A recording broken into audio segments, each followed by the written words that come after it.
যিমান যি সুবিধাৰ কাৰণে আমি চৰকাৰৰ ওচৰত মানে আগবাঢ়ি যাম আৰু আমি এইবাৰ এনেকুৱা ভাবিছোঁ যে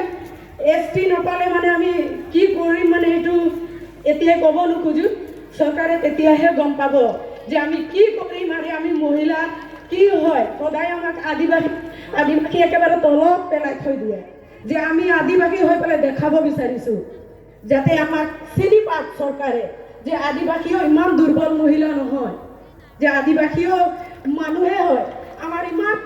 আমি আমাৰ আদিবাসী মহিলা বা ল'ৰা ছোৱালী সব ইমান শিক্ষিত কিন্তু আমাৰ মানুহ পাম বুলি মানে বাট চাই থাকে কিন্তু এতিয়া আমি বাট চাই থাকিবলৈ না এতিয়া আমি সিদ্ধান্ত লৈছোঁ যে ইলেকশ্যনৰ আগত মানে কৰিব বিচাৰিছোঁ আৰু যদি ইলেকশ্যনৰ আগত আমি এইবিলাক সুবিধা নাপাওঁ তেতিয়া আৰু ব্যৱস্থা লোৱা হ'ব ধন্যবাদ মই মানে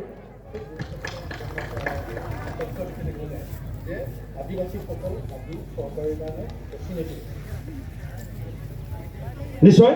আমাৰ আদিবাসী ৰাইজে বহুত দুঃখ পাইছে একদিন দুদিন তিনদিন নহয় চৰকাৰে ক'ব খোজে জ্ঞানী ব্যক্তিবিলাক ক'ব খোজে আদিবাসীবিলাক আনপঢ় আনএডুকেটেড এতিয়া মোক কৈ দিয়কচোন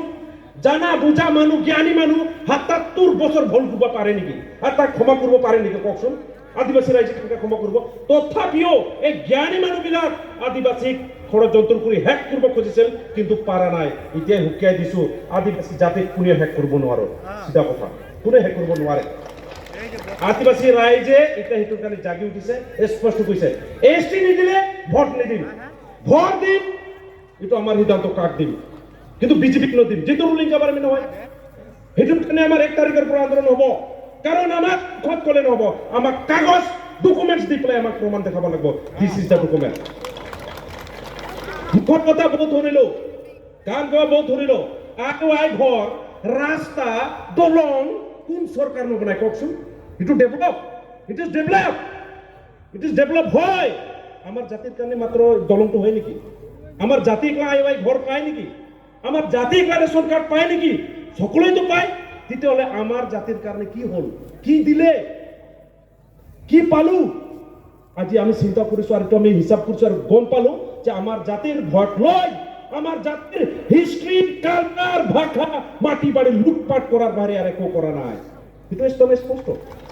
এটার কারণে 19তম আদিবাসী মহাসভাত আমার একটা কাড়া সিদ্ধান্ত